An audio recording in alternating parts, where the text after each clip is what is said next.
આકાશવાણીનું આ ભુજ કેન્દ્ર છે. 6:45 થયા છે. પ્રસ્તુત છે પ્રાસંગિક. આજનો વિષય છે આંતરરાષ્ટ્રીય દિવ્યાંગ દિવસ. સંપાદન અને પઠન જાગૃતિ વકીલ. વ્યક્તિની દિવ્યાંગતાને સમજવી, તેની ગરિમા જાળવવી, તેમના હકો અપાવવા અને દિવ્યાંગ વ્યક્તિના જીવનના દરેક તબક્કે સમાજમાં તેનો સ્વીકાર થાય તે હેતુથી 3 ડિસેમ્બર વિશ્વ દિવ્યાંગતા દિવસ તરીકે ઉજવાય છે. આ ઉપરાંત આવી વિશિષ્ટ વ્યક્તિઓ સમાજના દરેક પાસામાં સરળતાથી ભળે કે જે રાજકીય, આર્થિક, સામાજિક અને સાંસ્કૃતિક હોય. આ દિવસ ઇન્ટરનેશનલ ડિસેબિલિટી ડે તરીકે ઉજવાય છે. વર્ષ 1992 થી 3 ડિસેમ્બર વિશ્વ દિવ્યાંગ દિવસ તરીકે ઉજવાય છે. 1981નું વર્ષ international year of disable person તરીકે યુનાઇટેડ નેશનની સામાન્ય સભામાં 1976માં જાહેર કરવામાં આવેલ. 1981ના વર્ષની થીમ સંપૂર્ણ સહભાગિતા અને સમાનતા હતી. આવા લોકોના હકો અને સમાજમાં સમાન વિકાસની જાગૃતતા વધે તે હેતુ હતો. 1983 થી 1992નો દસકો યુનાઇટેડ નેશને ડિસેબલ વ્યક્તિ માટેનો દસકો જાહેર કરેલ.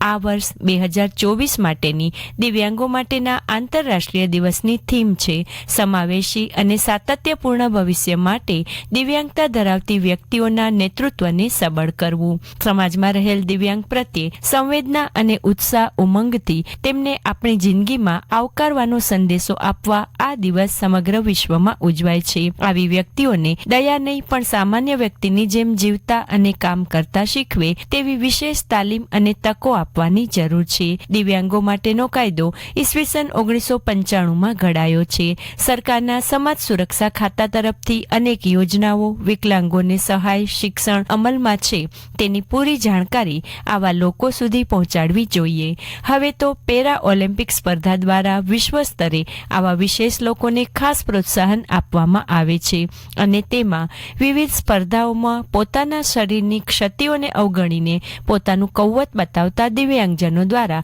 સમાજને પણ ખૂબ પ્રેરણા મળે છે. ઈસવીસન 1985માં જિલ્લા રિહેબિલિટેશન સેન્ટર પર સ્થાપવામાં આવ્યા જે દ્વારા દેશના 11 જિલ્લાઓમાં ગ્રામ્ય અશક્ત લોકોને ઘર આંગણે વ્યાપક સેવાઓ પૂરી પાડવામાં આવી. અપંગતા, વિકલાંગતા એ કોઈ મર્યાદા નથી. આવી વ્યક્તિને પણ સમાજમાં સ્વાભિમાનભેર જીવવાનો હક છે.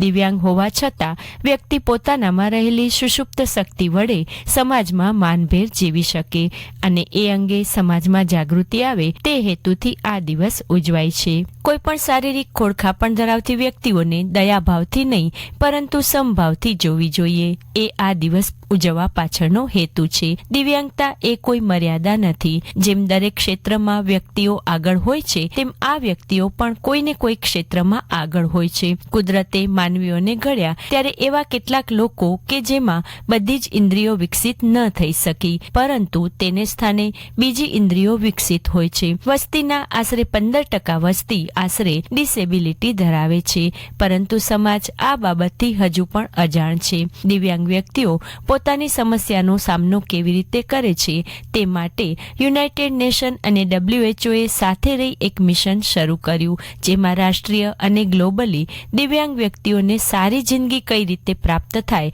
અને વિકલાંગતા અંગે કઈ રીતે જનજાગૃતિ કેળવાય તે માટે કાર્ય કર્યું. કુદરતે સર્જેલી આ ક્ષતિઓને હસ્તે મોઢે સ્વીકારી જીવનમાં શ્રેષ્ઠતમ સિદ્ધિઓ મેળવનાર વિરલાઓનો તોટો નથી. હૈયામાં હામ હોય, સંઘર્ષો સામે ખુલ્લી છાતીએ બાથ ભીડવાની હોય અને મન મક્કમ અને મજબૂત હોય, નિરાશા, હતાશા કે નિષ્ફળતાઓને ખંખેરીને ઊંચું લક્ષ્ય હાંસલ કરવાની બળુકી માનસિકતા હોય તો એ દિવ્યાંગતાઓને અતિક્રમી શકાય છે. અસંખ્ય એવા વિરલાઓ છે કે જેમણે શારીરિક ક્ષતિઓ વચ્ચે પણ સમાજ દંગ રહી જાય તેવી સિદ્ધિઓ પ્રાપ્ત કરી છે. વિશિષ્ટ વ્યક્તિઓ એવા દિવ્યાંગોને સમાજમાં વ્યક્તિ વિશેષ તરીકે સ્થાન આપીએ, તેમનું માન સન્માન જળવાય તેવા પ્રયત્નો કરીએ અને તેમને વધુને વધુ પ્રગતિ તરફ લઈ જઈએ એ જ આજના દિવસની સાર્થકતા.